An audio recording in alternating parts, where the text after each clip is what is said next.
নমস্কার, আপনারা দেখছেন চেতনা টিভি। আপনাদের সঙ্গে রয়েছি আমি স্মৃতি।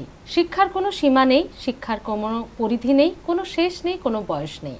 কিন্তু যারা একটু অন্য ধরনের পড়াশোনা করতে চান, যারা শিক্ষাকে নিজের ক্যারিয়ার হিসেবে গঠন করতে চান, যারা শিক্ষাকে পাথেয় করতে চান নিজের ক্যারিয়ার তৈরিতে, তারা ঠিক কোন ধরনের পড়াশোনা করবেন, কোথায় যাবেন, কিভাবে পড়বেন, কতটা পড়বেন, কোন পড়াশোনার বা কোন স্টাডিজ এখন মার্কেটে খুব চাহিদা রয়েছে, এই সমস্ত কিছু নিয়ে স্টুডেন্টস মহলে ছাত্রদের মধ্যে একটা কনফিউশন থাকে।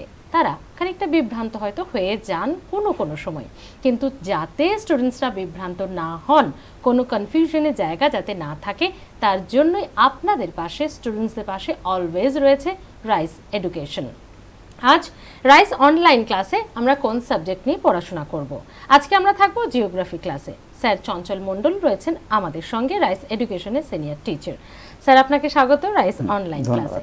স্যার এর আগেও আপনার ক্লাস আমরা করেছি, আমাদের স্টুডেন্টসরা করেছে। স্যার জিওগ্রাফির কোন পার্টটা আমরা আজকে পড়ব? আজকে রক্সের উপর আমি ক্লাস নেব। ওকে স্যার, তাহলে আমরা সরাসরি ক্লাসে চলে যাই। হ্যাঁ, ওকে। হ্যালো স্টুডেন্টস, আমি তোমাদের আগে ওয়েস্ট বেঙ্গল জিওগ্রাফি কিছুটা পড়িয়েছি, তার সঙ্গে ইন্ডিয়ান জিওগ্রাফি পড়িয়েছি। আজকে তোমাদের টোটাল ফিজিক্যাল জিওগ্রাফির একটু পড়াতে চেষ্টা করি। একটু ফিজিক্যাল জিওগ্রাফিটা পড়ার দরকার আছে, তার কারণ তোমাদের স্টাফ সিলেকশন কমিশনের বিভিন্ন যে এক্সাম আছে, সেই এক্সামগুলোতে ওইখান থেকে ফিজিক্যাল জিওগ্রাফি থেকে খুব কোশ্চেন আছে। তাছাড়া তোমাদের WBCS মেইন এক্সামে ফিজিক্যাল জিওগ্রাফি থেকে বেশ কিছু কোশ্চেন্স আছে, সেখানে 100 মার্কসের কোশ্চেন আছে জিওগ্রাফি থেকে। সুতরাং ফিজিক্যাল জিওগ্রাফি রক্সের চ্যাপ্টারটা আলোচনা করব। আর রক্স তো আমাদের আর্থ ক্রাস্টের উপরে, সেই জন্য আর্থ ক্রাস্টকে রিলেট করে আমরা রক আলোচনা করি। আমি তোমাদের বলি, দেখো, প্রথমে আমরা রক্স আলোচনা করব। রক্স আলোচনা করতে গিয়ে বুঝলে তোমাদের দুটো বিষয় একটু মাথায় রাখতে হবে, যে অ্যাকচুয়ালি আমরা রক বলতে কি বুঝি, রকটা কোথায় দেখতে পাই। রকটা দেখতে পাই আমরা নর্মালি আর্থ ক্রাস্টের উপর। আর রক্স বলতে কি বুঝি, রক্স বলতে বুঝি আমরা যে আমাদের পৃথিবী পৃষ্ঠের উপরিভাগে যে বিভিন্ন মিনারেলস রয়েছে, তাদের যে কম্পোজিশন, সেগুলোকে রক্স বলা হয়। তাহলে যেহেতু আর্থ ক্রাস্টের উপরিভাগে আছে, আমি আর্থ ক্রাস্ট সম্পর্কে একটা ছোট্ট করে বিষয় বলে দিই। সেটা হচ্ছে, দেখো, এইরকম আমাদের আর্থের সারফেসের ওপরে, আমাদের আর্থের সারফেস থেকে যদি এরকম একটা প্রোফাইল আমরা ড্র করি, তাহলে সবথেকে ওপরের অংশটাকে আমরা আর্থ ক্রাস্ট বলে থাকি। আর সেখানেই এই রক্সটা রয়েছে। এই আর্থ ক্রাস্টের মধ্যে বুঝলে দুটো পোর্শন থাকে। ওপরের অংশটাকে বলা হয়, তোমরা ছোটোবেলা থেকে পড়েছো, এই ওপরের অংশটাকে বলা হয় শিয়াল, আর নিচের অংশটাকে বলা হয় সীমা। এই যে ওপরের অংশটাকে শিয়াল বলি, অ্যাকচুয়ালি দেখো, শিয়াল বলতে সিলিকা প্লাস অ্যালুমিনিয়াম, এই দুটো তার মানে মিনারেলস। তাহলে সিলিকা একটা মিনারেল, অ্যালুমিনিয়াম একটা মিনারেল, এই দুটোর কম্পোজিশন এখানে রয়েছে, তার মানে এখানে কিছু রক রয়েছে। তারপর দেখো সীমা, ডেফিনেটলি এখানে সিয়াল আর এমে হচ্ছে ম্যাগনেসিয়াম। তাহলে এই যে দুটো এখানেও মিনারেলস রয়েছে, সেই মিনারেলের কম্পোজিশনে রকগুলো তৈরি হয়েছে। এই সিয়ালের সম্পর্কে ছোট্ট করে একটুখানি বলি। সিয়ালটা অ্যাকচুয়াল কন্টিনেন্টাল ক্রাস্ট, আমাদের আর্থের সারফেসের উপরিভাগে, যেখানে তুমি আমি আমরা সবাই বসবাস করি, যেখানে গাছপালা রয়েছে, বাড়িঘরদর রয়েছে, সেই জায়গাটাকে বলা হয় কন্টিনেন্টাল ক্রাস্ট। তার কারণ মহাদেশীয় ভূত্বক বলি আমরা। মহাদেশের মধ্যে বসবাস করতে গেলে কেউ তো আমরা আর মহাসাগরের মধ্যে বসবাস করি না। যেখানে বসবাস করি যে ক্রাস্টের উপরে, সেটাকে বলা হয় শিয়াল, সেই জন্য এটাকে কন্টিনেন্টাল ক্রাস্ট বলা হয়। আর ঠিক তার নিচে সীমা থাকে। শিয়াল আর সীমা দুটো কিন্তু সেম লেভেলে থাকে না। ধরো পর্বত আছে এখানে, তাহলে পর্বতের ওপরে শিয়ালের যে থিকনেস, এখানে যদি ওয়াটার বডি থাকে, এই ওয়াটার বডির মধ্যে সীমার থিকনেস কিন্তু এক হবে না। তাহলে শিয়ালের থিকনেস এখানে যদি খুব বেশি হয়, এখানে সীমার থিকনেস কিন্তু খুব কম হবে। এইভাবে দুটো ব্যালেন্স করে তৈরি হয়ে রয়েছে আমাদের আর্থের সারফেস। তাহলে এই দুটো ব্যালেন্স করে যে আর্থ ক্রাস্টটা তৈরি হয়েছে, তার সঙ্গে বুঝলে আর্থের ইন্টেরিয়ার লেয়ারগুলো তোমাদের একটু জেনে নেওয়ার দরকার আছে। যেমন এইখানে আরও দুটো মেন লেয়ার আছে, এটাকে বলা হয় ম্যান্টেল, আর এটাকে বলা হয় কোর, CORE বা সেন্ট্রোস্ফিয়ার। এগুলো নিয়ে আমরা এখন আলোচনা করব না। আর্থ ক্রাস্টের ইন্টিরিয়র লেয়ার যখন পড়াবো আমরা, তখন এইগুলো আলোচনা করব। শুধু বলে রাখি তোমাদের, এখন আমরা শিয়াল আর সীমার মধ্যে অবস্থিত রক্সগুলোকে নিয়ে আলোচনা করব। সেই রকসগুলোকে নিয়ে আলোচনা করতে গেলে আমাদের রকের ক্লাসিফিকেশানে একটু যেতে হবে। তার আগে বলি, তোমরা সবাই রক দেখেছো কীরকম? দেখো, আমরা সবাই রেল লাইনে চাপি, মানে রেলগাড়িতে চাপি, রেল লাইনের ওপর দিয়ে যে গাড়ি যাতায়াত করে, ওই রেল লাইনের ওপরে বেশ কিছু এরকম পাথর থাকে, এগুলো এক ধরনের রক।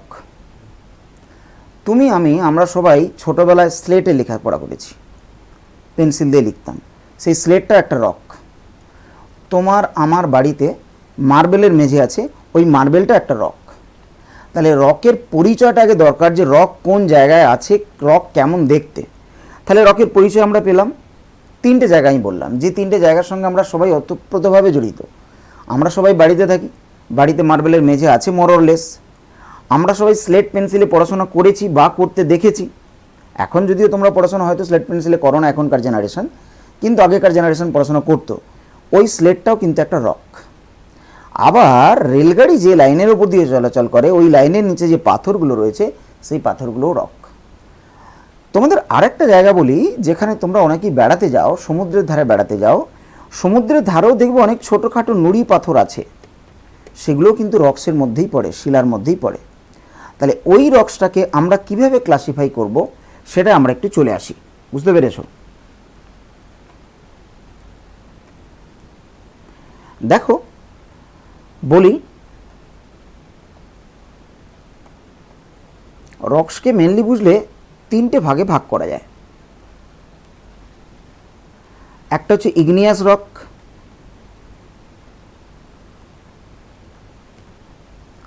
একটা হচ্ছে সেডিমেন্টারি রক,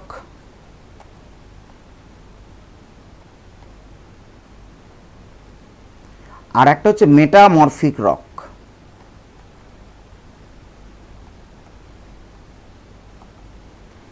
দেখো, যেটা ইগনিয়াস রক সেটা প্রথম জন্ম নিয়েছে, সেই জন্য এটাকে বলে প্রাইমারি রক, প্রাথমিক শিলা। আর যেটা সেডিমেন্টারি রক সেটাকে বলা হয় সেকেন্ডারি রক, তার কারণ সেকেন্ড স্টেজে এটার ফর্মেশন হয়েছে। আর যেটা মেটামরফিক রক সেটা বুঝলে থার্ড পার্টে এটা ফর্ম হয়েছে। আমি প্রথমে এখন তোমাদের ইগনিয়াস রকটা নিয়ে আলোচনা করি। এই ইগনিয়াস রকটা কোথা থেকে কিভাবে এলো বলি, শোনো। আমাদের এই যে আর্থের সারফেস, এই আর্থের সারফেসের নিচে অনেক প্লেট আছে, এরকম বিচ্ছিন্নভাবে বেশ কিছু প্লেট আছে। এই প্লেটগুলো মুভমেন্ট করে। মুভমেন্টের সময় আমাদের আর্থের মধ্যে কোথাও যদি ক্রাস্টে কোনো ক্র্যাক বা ফাটল তৈরি হয়, সেখান থেকে আর্থের ইন্টেরিয়ার পোর্শন থেকে অনেক কিছু মেটেরিয়াল বাইরের দিকে এরকম বিক্ষিপ্ত হয়ে বেরিয়ে আসে। আর সেই মেটেরিয়ালগুলো ভেতরে এইভাবে কিন্তু এক্সিস্ট করে। সেগুলো কোথা থেকে এলো, কিভাবে এলো, সেটা একটু বলে রাখি। অ্যাকচুয়ালি এই আর্থের ক্রাস্টের উপরিভাগে যেগুলো বেরিয়ে আসছে molten material, molten rock material, এগুলোকে বলা হয় বুঝলে লাভা। আর যে মোল্টেন মেটেরিয়ালগুলো আর্থের সারফেসের নিচে আছে বুঝলে, এদেরকে বলা হয় ম্যাগমা। এই লাভার ম্যাগমা টার্মটা আমরা অনেকে শুনেছি। তোমরা সবাই ভলক্যানো নাম শুনেছ, ব্যারেন একটা ভলক্যানো নাম শুনেছ, নারকন্ডাম ভলক্যানো নাম শুনেছ, এগুলো আমাদের ইন্ডিয়াতে আছে, আন্দামান নিকোবর আইল্যান্ডে আছে। জাপানের ফুজিয়ামা নাম শুনেছ, ইটালির ভিসুভিয়াস নাম শুনেছ। এই যে সব ভলক্যানোগুলো, এই ভলক্যানোগুলো কেন তৈরি হলো, দেখো, এই ইগনিয়াস রকটা বুঝতে গেলে এই ভলক্যানোর অরিজিনটা একটু বুঝতে হবে। কীরকম বলি, আমাদের আর্থের সারফেস থেকে যত উপরের দিকে যাওয়া যায় তোমরা জানো, তত টেম্পারেচার ইনক্রিজ করে, বাড়তে থাকে, আর তত টেম্পারেচার কমতে থাকে। টেম্পারেচার কিন্তু কমতে থাকে আর্থের সারফেস থেকে যত উপরের দিকে যাওয়া যায়। সেইটা কমে কোথায়, কোন লেয়ারে? ট্রোপোস্ফিয়ারে। তার রেটটাও তোমরা আগে পড়েছো, আগে আমি পড়িয়েছি। 6.4 ডিগ্রি সেলসিয়াস ডিক্রিজ করে পার 1000 মিটার, এই রেটে। এটাকে আমরা বলি ল্যাপস রেট। এইবার সারফেস থেকে নিচের দিকে যত নামা যায় বুঝলে, তত টেম্পারেচার ইনক্রিজ করে। তার রেটটা হলো 1 ডিগ্রি সেলসিয়াস পার 32 মিটার, প্রতি 32 মিটার গভীরতায় 1 ডিগ্রি করে সেন্টিগ্রেড টেম্পারেচার বাড়ে, তাহলে আর্থের সারফেসে এখানে যদি কোথাও 22 ডিগ্রি সেলসিয়াস টেম্পারেচার হয়, সেটা যদি ধীরে ধীরে নিচের দিকে নামতে থাকি আমরা, তাহলে একদম ইন্টেরিয়ার পোর্শনে 2 কিলোমিটার, 4 কিলোমিটার, 6 কিলোমিটার, 10 কিলোমিটার পর্যন্ত গিয়ে সেখানে টেম্পারেচার অনেক বেড়ে যাবে। আমাদের আর্থের একদম ইন্টেরিয়ার পোর্শন, যেটাকে আমরা একটু আগে বলছিলাম কোর, এই যে একটা ছবি এঁকেছিলাম, এটাকে কোর বলেছিলাম, এই কোরেতে বুঝলে আর্থের average temperature 5000 degree centigrade, whereas আর্থের সারফেসে মাত্র 20 থেকে 22 ডিগ্রি সেলসিয়াস। তাহলে এই যে আনইকুয়াল ডিফারেন্স, এই টেম্পারেচারটা চাইবে বাইরের দিকে বেরিয়ে আসতে, কিন্তু যেহেতু এখানে প্রচুর লেয়ার্স আছে, সেই কারণে ওই টেম্পারেচারটাকে বাইরে বেরিয়ে আসতে দেয় না, ওই লেয়ারগুলো টেম্পারেচারটাকে আটকে রাখে। কিন্তু যদি কোনো কারণে প্রেশারটা রিলিজ করে, তখন সেখানে ওই পদার্থগুলো মোল্টেন মেটেরিয়ালে কনভার্ট হয়। এমন ভাববার কোনো কারণ নেই এই টেম্পারেচারে পৃথিবীর অভ্যন্তরস্থ পদার্থগুলো তাহলে তো গ্যাসীয় অবস্থায় থাকার কথা, গ্যাসীয় অবস্থায় নেই, সলিড স্টেটে আছে, এখানে সলিড বলের মতো আছে। কিন্তু যখনই প্লেট মুভমেন্টের কারণে কোনো দুর্বল স্থান পায়, সেখান থেকে প্রেশারটা যদি রিলিজ করে, তখন ওই হার্ড মেটেরিয়ালগুলো টোটালি কনভার্ট হয়ে যায় সফট মেটেরিয়ালে, মোল্টেন মেটেরিয়ালে কনভার্ট হয়ে বুঝলে ওখান থেকে তখন এইভাবে বাইরের দিকে বেরোতে থাকে। তাহলে প্রচুর টেম্পারেচার এখানে গেইন করে নেয়, সেই টেম্পারেচার নিয়ে বাইরে বেরোয়। তার মানে লাভা এর টেম্পারেচার প্রচুর, কীরকম বললে তোমরা বুঝতে পারবে। লাভার টেম্পারেচার 200 থেকে 500 ডিগ্রি সেলসিয়াসও হয়, ওই টেম্পারেচার আমরা থাকতে পারি না। এই যে ম্যাগমা দেখছো, ম্যাগমার টেম্পারেচার 1500 থেকে 2000 ডিগ্রি সেলসিয়াস পর্যন্ত হয়। এইবারে বক্তব্য আমার বলার উদ্দেশ্য ছিল ইগনিয়াস রক। তাহলে এই লাভার ম্যাগমা থেকে ইগনিয়াস রক তৈরি হয়। কিভাবে তৈরি হয় বলি। এই ইগনিয়াস রককে বুঝলে দুটো ভাগে ভাগ করা যায়। একটা হচ্ছে ইন্ট্রুসিভ ইগনিয়াস রক, আর একটা হচ্ছে এক্সট্রুসিভ ইগনিয়াস রক। দেখো এক্স মানে বাইরে, আর এখানে বললাম ইন্ট্রুসিভ মানে ভেতরে। তাহলে ভেতরের যে রকগুলো তৈরি হয় সেগুলো ইন্ট্রুসিভ রক, বাইরের যে রকগুলো তৈরি হয় সেগুলো হচ্ছে এক্সট্রুসিভ ইগনিয়াস রক। এই যে বাইরে লাভা রয়েছে, এই লাভাটা ধীরে ধীরে ধীরে ধীরে হিট রেডিয়েট করতে থাকবে, সলিড হবে, সলিড হয়ে যে রকে পরিণত হবে সেই রকটাকেই বলা হয়, এই যে রকটা, এই রকটাকেই বলা হয় ব্যাসাল্ট।